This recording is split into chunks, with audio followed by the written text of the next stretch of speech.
It's not all random, but it is definitely much more random than we think. We go through life seeing success and automatically attributing it to skill or genius. But what if much of it is just luck? This is the provocative idea at the heart of the book Fooled by Randomness by Nassim Nicholas Taleb. He argues that many of the titans of industry and market wizards are not necessarily more skilled than the rest of us, but are often just the beneficiaries of chance, winners of a cosmic lottery they didn't even know they were playing. This isn't to say that effort doesn't matter, it does, but the world is a far more random place than our brains are wired to accept. We are narrative-seeking creatures, and in our quest for meaning, we often see order where there is none. Taleb calls us out on this. We mistake the lucky for the skilled. So how do we stop being fooled? How can we learn to see the world differently and navigate its unpredictable currents? The core message here is a call to action, to stop kidding ourselves. We need to start accepting that chance plays a much bigger role in our lives than we're comfortable with. This isn't just Taleb's observation. Other authors, like Malcolm Gladwell in his book Outliers, have explored how hidden advantages and lucky breaks shape success. The reason we struggle with this is deep-seated, as Taleb puts it. We have not been designed to understand the world, but rather to escape danger and procreate. Our brains evolved to see simple cause and effect.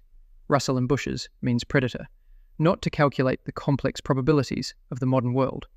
That survival instinct now makes us see patterns where none exist. This leads us to one of the most powerful illusions, survivor bias. We build our view of reality only on what we see, on the winners who are left standing. We don't see the silent graveyard of failures. For every successful outcome, there is a multiverse of possibilities, a vast space of alternative histories where things turned out differently. A slightly different decision, a bit of bad luck, and the celebrated genius would have been just another failure. But we ignore these invisible possibilities. Why? Because as humans, we favour the visible, the embedded, the personal, the narrated, the tangible, and we scorn the abstract. Imagine 1,000 people start a risky venture. In the end, one might become a billionaire.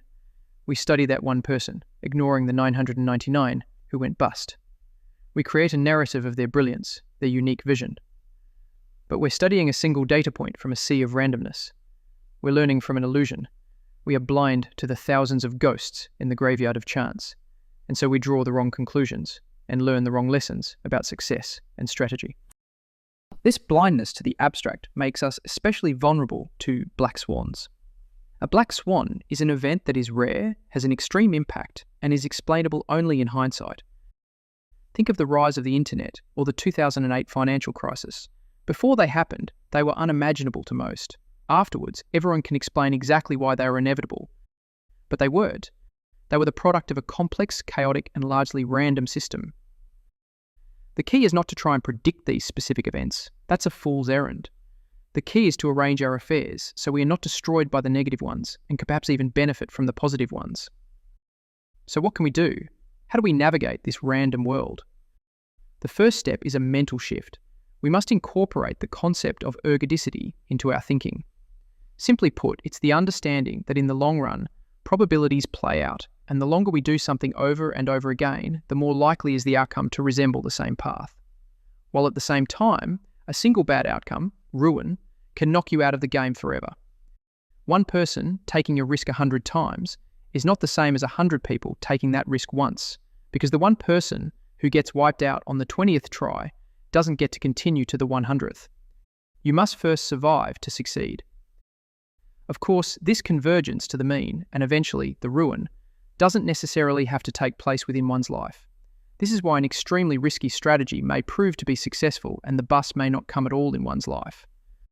But I guess Taleb's point was to think about this more critically and properly account for the role of luck and randomness. This doesn't mean you should never take risks. In fact, it might make sense to take certain kinds. There is nothing inherently wrong with taking a big swing as long as one is not exposed to the ruinous effects of a negative black swan and one has skin in the game, is responsible for the consequences of one's own decisions. Conversely, it makes perfect sense to expose yourself to asymmetrical risks, situations where the potential upside from a positive black swan is huge, while the potential downside is small and capped. Think of a small investment in a risky startup. You can only lose what you put in, but the potential gain is immense. Ultimately, awareness is the antidote to being fooled by randomness. It's about humility. It's about understanding that what separates the successful from the failed is often less about skill and more about the path they happen to walk in the great multiverse of possibilities. It's a profound and continuous intellectual journey. If this has piqued your interest, the ideas we've discussed are just the beginning. They are explored much more deeply in Taleb's other excellent books, like The Black Swan, Anti-Fragile, and Skin in the Game. Learning to think this way isn't just an intellectual exercise. It's a toolkit for survival and success in an uncertain world.